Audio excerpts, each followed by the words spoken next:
বাগানৰ মানুহখিনি পৰিশ্ৰম কৰে, খাই ৰাতিপুৱা উঠে, পৰিশ্ৰম কৰে, চুৱেটিংছ হয়, তেওঁলোকৰ ঘাম চাম ওলায়, গতিকে চুগাৰ হোৱাৰ প্ৰব্লেম মানে কাৰণেই নাথাকে। কিন্তু তুলবি গো পাতা মই কৰি কলম কাটা দিব জীৱন বিতাই। তোমাৰতো আপোনাৰ বিচনাই বিচনাই বাগৰে। এজনৰ যদি হৈ যায় ঘৰৰ 5জন মেম্বাৰ 5জনৰ হ'বই। গতিকে সেইটো সম্পূৰ্ণ চাফ চিকুণতাৰ ওপৰত নিৰ্ভৰ কৰে।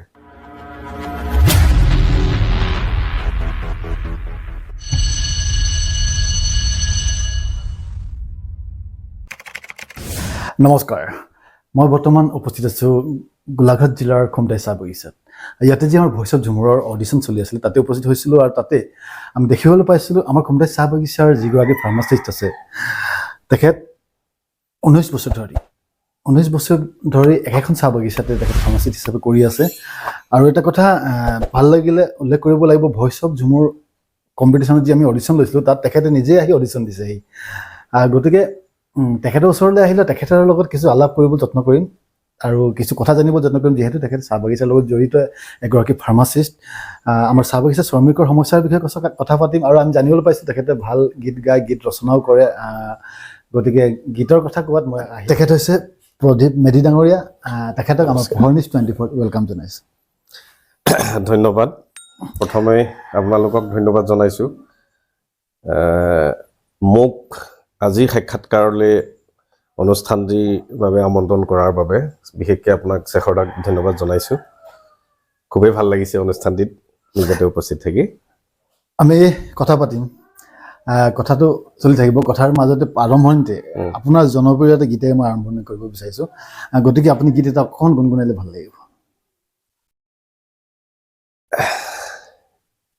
ঝুমুৰ অডিশ্যন যিহেতুকে ভইচ অফ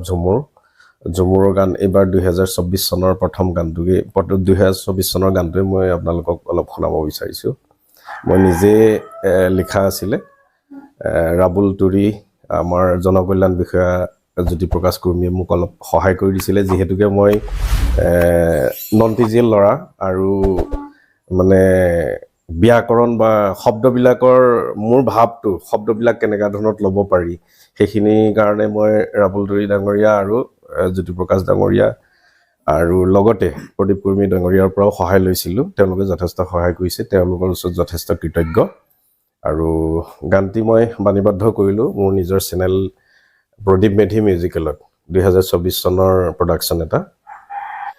চাহ গাছেৰ কলি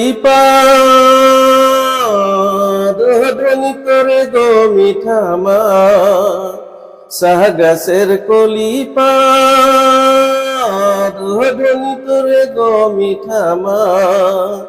তোর মিঠা মাতে তোর লাহি খুজের তালে, তোর মিঠা মাতে তোর লাহি খুজের তালে, মোর মনরি যে ভরি যায় মোর সজনী, মোর মনরি যে ভরি যায়। এটি কলি দুটি পাত, এটি কলি দুটি পাত, ওহে পাতা তুরি ধ্বনি গত করি ভরায়, হায়রে গত করি ভরায়। তোর মিচকি হাসি তোর মোহনী সুরতি দেখি দিলা দহি যায়, তোর মিচকি হাসি তোর মোহনী সুরতি দেখি নিন্দ উড়ি যায়। হায়রে গো হায়রে ধনী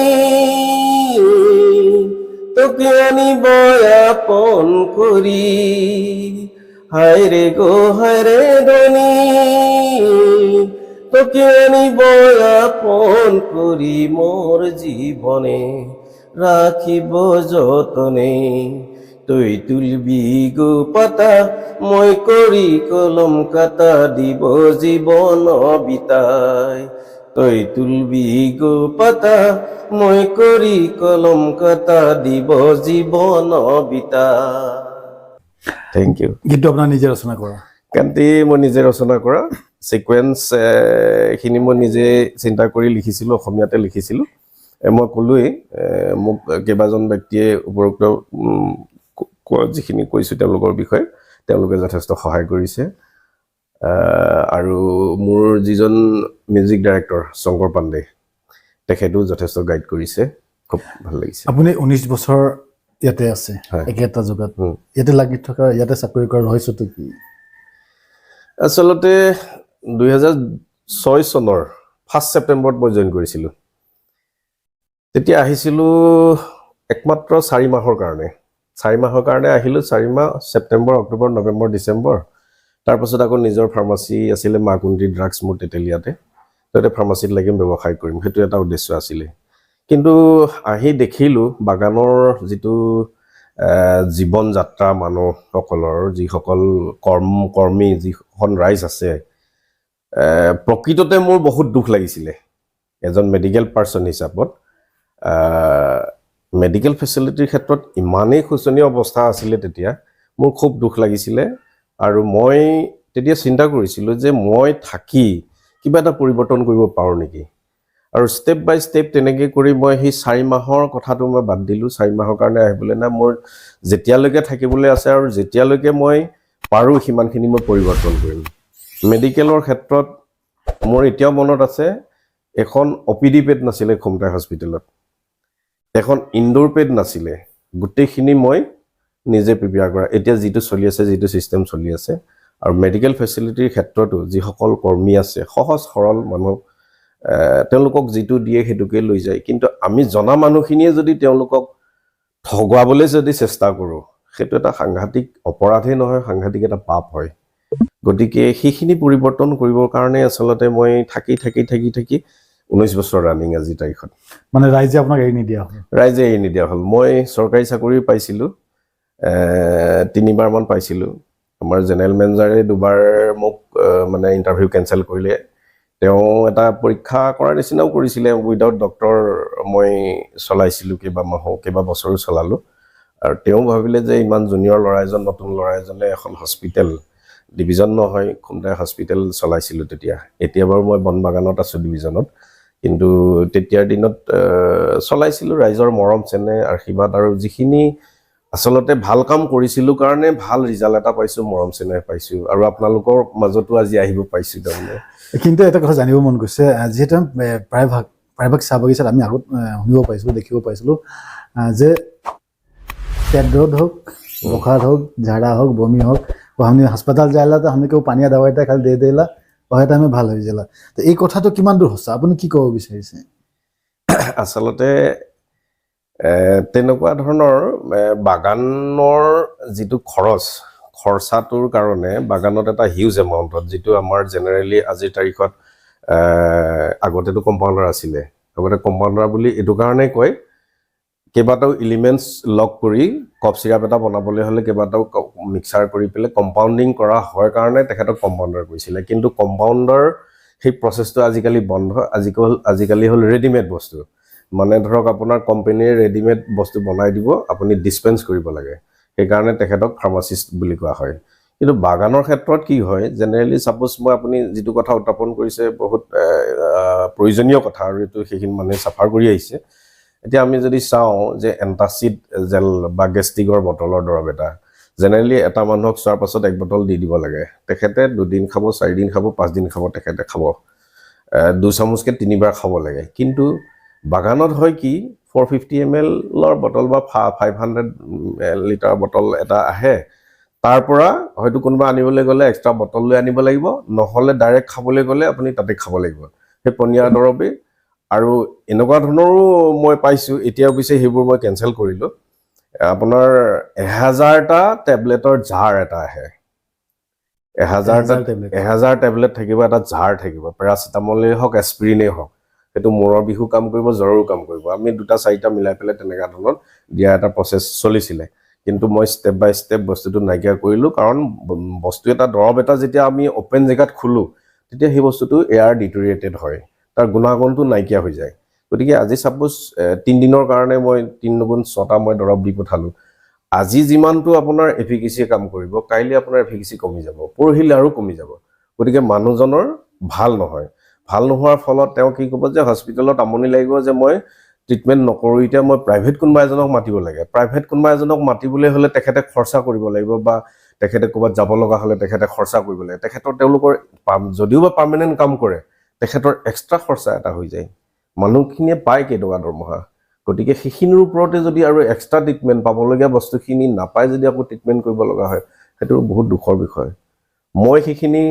নাজানো কিমান কি পৰিৱৰ্তন কৰিছোঁ কিবা এটা দিবলৈ যিয়ে যিটো পায় প্ৰাপ্য সেইটো মই দিবলৈ যত্ন কৰিছোঁ এতিয়ালৈকে নিশ্চয় সুন্দৰকৈ কথাখিনি কৈছে এতিয়া হয়তো প্ৰায় পেকেটিং চিঙেল হৈ আহে মেডিচিনবিলাক আগতে পূৰা লুজকৈ আহিছিলে আমি আকৌ কথা পাতিম আপোনাৰ জনপ্ৰিয় এটি গীত আমাৰ দৰ্শকৰ কাৰণে আপোনাৰ ভাল লগা গান বুলি কওঁতে আচলতে মই প্ৰথম গণেশ কৰ্মীক ভাইটি গণেশ কৰ্মীক মই প্ৰথমতে শলাগ ল'বই লাগিব প্ৰথম মোৰ এটা সংকল্প আছিলে যে মই গান গাম কিন্তু ঝুমুৰ গাম মই যিহেতুকে বাগানত মই আছোঁ বাস কৰিছোঁ ইয়াতে মই গোটেই প্ৰফেশ্যনেল লাইফ মই পাৰ কৰিছোঁ গতিকে মই ঝুমুৰে গাম বুলি কোৱাৰ কাৰণে কেইবাজনকো কৈছিলোঁ হয়তো লিখি বা সেনেকুৱা ধৰণৰ পোৱা নাছিলোঁ গণেশ কৰ্মীক ক'লোঁ গণেশে একেচাতে মোক ধুনীয়াকৈ এটা লিখি দিলে আৰু সেইটোৱে মোৰ গানৰ আৰম্ভণি হ'ল গতিকে গণেশে লিখা গানটোকে মই আকৌ এবাৰ গুণগুণাবলৈ ওলাইছোঁ কৰমাকে ৰাখৰামে ঢলিয়া দাদা ঢল বাজাই দেনা কৰমাকে ৰাখৰামে ঢলিয়া দাদা ঢল বাজাই দেনা আমি গাব গানা তই বাচিয়া বাজান আমি গাব গানা তই বাচিয়া বাজা লাল পাৰি শাৰী পিন্ধিকে কৰমহতীন জৰাই নাচে লাল পাৰি শাৰী পিন্ধিকে কৰমহতীন জৰাই নাচে হাতে চুৰি পাৱে পায়াল নয়নে কাজল লগাই বাড়িৰে সুন্দৰ হাতে চুৰি পাৱে পায়াল নয়নে কাজল লাগাই বাড়িরে সুন্দর তোর কথা ভাবি ভাবি চৈখে মোর নিদ নাই তোর কথা ভাবি ভাবি চৈখে মোর নিদ নাই বাসালি অন্তরে তোকে বাসালি অন্তরে তোকে বাসালি অন্তরে আপুনি এই ঝুমুৰ গীত যে গাবলৈ আপোনাৰ মনত ইচ্ছা কেতিয়াৰ পৰা জাগিলে আচলতে ঝুমুৰ মই সেইটো ক'লোৱেই গান বেলেগ বেলেগ গান গাইছোঁ প্ৰেক্টিছ কৰিছোঁ মোৰ কোনো ইনষ্টিটিউচনেল ট্ৰেইনিং নাই আৰু মোৰ গুৰু বুলি ক'লে নাই আৰু আছে ইনষ্টিটিউচনেল গুৰু নাই আৰু গুৰু মোৰ আচলতে মই গুৰু মানিলোঁ অলৰেডি মোৰ ল'ৰাক মানিলোঁ তাৰমানে মোৰ ল'ৰাৰ জন্ম 5 বছৰ পাৰ হৈ 6 বছৰ হৈছে মোৰ গানৰ যাত্ৰাও সিমানেই হৈছে তাৰমানে মোৰ গুৰু হিচাপত মই এইটো কাৰণে তাক মানিছোঁ যেতিয়াৰ পৰা জন্ম হৈছে তাক নিচুকনি গান গোৱাৰ পৰা আদি কৰি মই বাধ্য হৈ গৈছোঁ গান গাবলৈ প্ৰথম নিচুকনি গান গাইছিলোঁ তাক টোপনি নিয়াবলৈ আৰু লাষ্টত মানে এনেকুৱা হ'ল প্ৰথমতে এটা গানত টোপনি মাৰিলে ঠিকে আছে কিছুদিন পাছত 4-5টা মান মই গান গাব লগা হ'ল তাৰ পাছতহে টোপনি মাৰে গতিকে মোৰ যদি মুখস্থ নাথাকে তেতিয়াহ'লে মই কেনেকৈ তাক টোপনি নিয়াম মই বাধ্য হৈ গ'লোঁ তাৰমানে ঝুমুৰ গাব লাগে মানে গাবৰ কাৰণে আপুনি কেতিয়াৰ পৰা ঝুমুৰ ইণ্টাৰেষ্টেড হ'লোঁ তাৰমানে মই আচলতে ট্ৰেডিশ্যনেল ছংবিলাকৰ ওপৰত ভেৰি ইণ্টাৰেষ্টেড আৰু মই যিহেতুকে মোৰ এটা সংকল্পই লৈ লৈছিলোঁ যে মই ছিষ্টেমেটিকেলি যেতিয়া গাম যদিওবা মই ষ্টাৰ মেকাৰ এপছটো লওঁ বা এনেকৈ মাইক ছেট এটা আছে তেনেকুৱা ধৰণৰ প্ৰেক্টিছ কৰোঁ অন্য হিন্দী হওক অসমীয়া হওক বেলেগ গান গাবলৈ চেষ্টা এটা কৰোঁ কিন্তু ঝুমুৰ মই কৈছিলোঁ যে ছিষ্টেমেটিকেলি যেতিয়া মই যাম তেতিয়াহ'লে প্ৰথম ঝুমুৰে গাম এতিয়া ঝুমুৰত এনেকুৱা ধৰণৰ হ'ল এতিয়া আপোনাৰ কৰম পূজা সন্মিলনে হওক সেইদিনাখন চহৰাই পৰৱ হ'ল তাতো মোক মানে এনেকুৱা ধৰণত নিমন্ত্ৰণ কৰিলে যে মই ঝুমুৰ গাব লাগিব তাৰমানে কাৰণ এটা ট্ৰেডিশ্যনেল অনুষ্ঠান এটাত মই ঝুমুৰ গাবলৈ বাধ্য হৈ গ'লোঁ ভাল মোৰ কাৰণে এটা কাৰণ মই যদিওবা মোৰ মাদাৰ টাং নহয় কিন্তু মই যে ঝুমুৰ এটা গাই আপোনালোকক বা ৰাইজক যে কিবা এটা অন্তত আপলোড কৰিব পাৰিছোঁ যে চেষ্টা কৰিছোঁ হয়তো শব্দবিলাকৰ প্ৰনাউন্সিয়েশ্যন এটো জেড নহ'ব পাৰে সেইটো মই স্বীকাৰ কৰোঁ কিন্তু ট্ৰাই যে কৰিছোঁ সেইটো মোৰ এটা ক্ৰেডিট বুলি মই ভাবোঁ তাৰমানে এইটো মোক গুৰু নিশ্চয় সঁচাকৈ আপুনি চেষ্টা কৰিছে ভাল লাগিছে আৰু আজি ঝুমুৰ গোৱাৰ কাৰণে আপোনাৰ লগত বহিবলৈ মোৰ ইচ্ছা হয় কেতিয়াবা আপুনি যেতিয়া বাগিচাত ডিউটি কৰি থকা সময়ত হয় হয় হয় কেতিয়াবা এনে আপোনাৰ চিটুৱেশ্যন আহিছে নেকি যিটো সময়ত শ্ৰমিক এগৰাকীয়ে আহিছে আৰু তেখেতে যিটো ৰোগ লৈ আহিছে এইবাৰ ইয়াত ব্যৱস্থা নাই আৰু তেখেতক বাহিৰত পঠিয়াবলৈ তাত হয়তো যথেষ্ট আৰ্থিক টকাৰ প্ৰয়োজন হ'ব হয় হয় তেনে ক্ষেত্ৰত আপোনাক কেতিয়াবা দুখ লাগিছে নেকি মনটোত বা আপুনি Definitely. ভাঙি পৰিছে নেকি কেতিয়াবা ডেফিনেটলি ভাঙি পৰা নহয় সেইখিনি মোৰ এটা দায়িত্বৰ ভিতৰত পৰিছিলে যেতিয়া মই প্ৰথম জইনিং খুমটাইতে আছিলে আৰু খুমটাই টি কোম্পানীত খুমটাই হস্পিটেলত যেতিয়া মই জইন কৰিছিলোঁ প্ৰথম তেতিয়া ধৰক আপোনাৰ জেনেৰেলি মানুহখিনিৰ পইচা নাথাকেই যিখিনি পায় দৰমহাৰ 5 দিনৰখনে ক'ত বাকী ধাৰ বাকী মাৰি প্ৰায় আদায় হৈ থাকে আৰু মই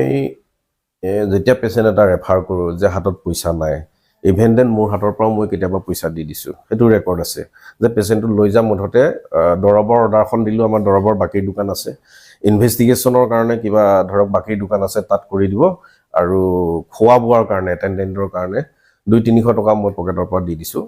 পিছত আহি সেই মানুহজনে ভাল হোৱাৰ পাছত মোক ৰিটাৰ্ণ কৰিছে কোনোবাই মেক্সিমামে কৰিছেই তাৰমানে সেইখিনি কৰে আৰু যিখিনি ধৰক তাত বাহিৰা কিছুমান বাকী দোকান থকাৰ স্বত্তেও যেতিয়া কিনিব লগা হয় কিছুমান বস্তু তাৰ কাৰণে আমাৰ বাগানত এটা আছে যে মেডিকেল এডভান্স এটা যে পেচেণ্টটো এডমিট হৈ আছে তেখেতৰ কিবা এটা অপাৰেশ্যনৰ দৰকাৰ হ'ব গতিকে তাক আমি মেডিকেল এডভান্স দিয়াৰ এটা উপায় এটা আছে গতিকে মিনিমাম 2000ৰ পৰা মেক্সিমাম 4-5 লৈকে মেডিকেল এডভান্স আমি প্ৰথমতে হেৰি কৰোঁ সেইখিনি যদি ইউটিলাইজ হ'ব তাৰ যদি মানে ৰিচিপ্টখিনি ছাবমিট কৰে আকৌ সেইখিনি মানে ফৰৱাৰ্ড কৰি পাছ কৰিবৰ কাৰণে সেইখিনি ফৰৱাৰ্ড কৰাৰ পাছত ধৰক লাইবিলিটি ক্ৰিয়েট নহয় সময়মতে পাছ হৈ যোৱা নাই ইফালে পইচা লাগেই কিন্তু বিলখন পাছ হৈ গ'ল ধুনীয়াকৈ 5000 টকা মেডিকেল এডভান্স লৈছিলে তেখেতে 7000 টকা বিল দিছে তাৰমানে 2000 টকা তেওঁ এক্সট্ৰাকৈ পাব সেই 2000 টকাও মোৰ পকেটৰ পৰা কেতিয়াবা দি দিছোঁ অফিচত যাতে কৈ দিবা যাতে বিলখন ওলোৱাৰ পাছত মোৰ ফালে পইচাটো দিবলৈ বা মোক আহি পেলাই দিয়ে তেনেকুৱা ধৰণৰ সেইখিনি তাৎক্ষণিক সহায়খিনি কৰিছোঁ আৰু বেয়াটো লাগে যথেষ্ট বেয়া লাগে আৰু সেইটোৱেই নিশ্চয় আপোনাৰ এই 19 বছৰ কাৰ্যকালতে আমি গম পাইছোঁ নিশ্চয় আপুনি শ্ৰমিকৰ মাজত সোমাই পৰিছে নহ'লে এটা চাহ বাগিচাত হয়তো 19 বছৰ এতিয়ালৈকে কোনো ডক্টৰে টিকিব পৰা নাই আপোনাৰ জনপ্ৰিয় গায়ক আপুনি কাক বুলি ভাবি থৈছে বৰ্তমান মানে কাক আপুনি আইডিয়েল হিচাপে লৈ থৈছে মই দীপেন্দাৰ গান গাই ভাল পাওঁ কিন্তু আমাৰ দীপেন বৰুৱা ছাৰৰ গান বেছি ভাল লাগে আৰু জয়ন্ত হাজৰিকাৰ গানো ভালেই লাগে কিন্তু জেনেৰেলি যিবিলাক ছিজনৰ লাও জিকা বুলি যে কয় যি কথা এটা মই সেইবোৰক আচলতে ফলো নকৰোঁ আৰু চেষ্টাও নকৰোঁ তাৰমানে কিছুমান যে এভাৰগ্ৰেন যিসকল গায়ক তেওঁলোকৰ কথা সুৰ বা তেওঁলোকৰ যিটো ভাৱধাৰা উলিয়াবলৈ যত্ন কৰে সেইটো যথেষ্ট শ্ৰদ্ধা কৰোঁ আৰু নিজে গাবলৈ চেষ্টা কৰোঁ গতিকে ঠিক তেনেকুৱা ধৰণতে আছে মই দীপেন্দাৰ ভাল লাগে গানটো দীপেন্দাৰ গানবিলাক আমাৰ শ্ৰমিকসকলক আপুনি কি আহ্বান জনাব বিচাৰিব যিসকলে যাতে মানে কোন পদ্ধতিৰে গ'লে তেখেতসকলে মেডিকেল যোৱাৰ পৰা অলপ আঁতৰি থাকিব পাৰিব আপুনি কি মেছেজ দিব বিচাৰিব শ্ৰমিকসকল আচলতে এইটো প্ৰথম কথা হ'ল কি হাইজিনটো মেইনলি হাইজেনিক হ'ব লাগিব হাইজিন মানে হ'ল কি অসমীয়াত আমি সহজ ভাষাত ক'বলৈ গ'লে চাফ চিকুণতা যিটো আমি চাফ চিকুণতা বা পৰিপাটিকে থাকিব পাৰে খোৱাৰ আগত ধৰক বস্তু বা থালখন যদি আমি অকণমান গৰম পানীৰে ধুই লওঁ তেতিয়া আমাৰ ছিজনত এপিডেমিক ছিজনত যিবোৰ ধৰক বেমাৰ বিয়পে যেনেকৈ ডায়েৰিয়া বমি ফুড পয়জনিং সেইবোৰ নহ'ব পাৰে আৰু জেনেৰেলি এটা কমন মানে হেৰি দেখা পোৱা যায় স্কেবিছ বুলি যিটো কোৱা যায় খজতি বেমাৰটো আপোনাৰ বিচনাই বাগৰে এজনৰ যদি হৈ যায় ঘৰৰ 5জন মেম্বাৰ 5জনৰ হ'বই গতিকে সেইটো সম্পূৰ্ণ চাফ চিকুণতাৰ ওপৰত নিৰ্ভৰ কৰে গতিকে প্ৰথম কথা হ'ল কি হাইজেনিক হ'ব লাগিব চাফ চিকুণতাটো লাগিব দ্বিতীয়তে নিউট্ৰিশ্যনটো লাগিব খাদ্য প্ৰাণ যিটো মই কোৱা নাই যে এইটো মাছ মাংস খাব লাগে বুলি ক'লে মাছ মাংসতকৈ শাক পাচলিটো বেছি বেটাৰ গতিকে আমি যিবিলাক বজাৰৰ খাদ্য এতিয়া বজাৰত পোৱা যায় আমি দেখিবলৈ খুব ধুনীয়া আচলতে সেইবোৰৰ পৰা বাদ দি নিজে যদি ঘৰত অকণমান জেগা থাকে প্ৰয়োজনীয় বস্তুখিনি যদি নিজে খাব পাৰে ছিজনত গতিকে সেইটো এটা ভাল উপায় আৰু নিজে অকণমান হেলথি থাকিব পাৰিব কাৰণ যিটো কেমিকেল ব্যৱহাৰ কৰি আজিৰ তাৰিখত খাদ্য প্ৰস্তুত কৰিছে বজাৰত বেপাৰীসকলে উলিয়াই দিছে বৰ্তমান আমি বাধ্য হৈ খাবলৈ পাইছোঁ কিন্তু তাৰ পৰা জেনেৰেলি 3টা বেমাৰ খুব সোনকালে হোৱা দেখা গৈছে তাৰমানে আপোনাৰ ইউৰিক এচিড চুগাৰ এণ্ড থাইৰয়ডৰ প্ৰব্লেম গতিকে এইবোৰ বেমাৰ আগতে নাছিলে, বাগানত চুগাৰৰ প্ৰব্লেম নাছিলেই, কিন্তু আজিকালি চুগাৰৰ পেচেণ্ট ওলাই গ'ল। কাৰণ চুগাৰ হোৱাৰ চান্সেই নাথাকে। বাগানৰ মানুহখিনি পৰিশ্ৰম কৰে, খাই ৰাতিপুৱা উঠে, পৰিশ্ৰম কৰে, চুৱেটিংছ হয়, তেওঁলোকৰ ঘাম চাম ওলায়, গতিকে চুগাৰ হোৱাৰ প্ৰব্লেম মানে কাৰণেই নাথাকে। কিন্তু আজিৰ তাৰিখত থাইৰয়ডৰ প্ৰব্লেম আহিলে, চুগাৰৰ প্ৰব্লেমো আহিলে, ইউৰিক এচিডো আহিল। সেইটো তেওঁলোকৰ কৰ্মৰ কাৰণে নহয়, আচলতে খাদ্যৰ কাৰণে হৈছে। গতিকে খাদ্যৰ ওপৰত খুব সাৱধান হ'ব লগা হ'ল। আমি দেখিলেই যাতে আমি ভাল বস্তুটো দেখিবলৈ ভাল সেইটো আনি পেলাই খাব নালাগে।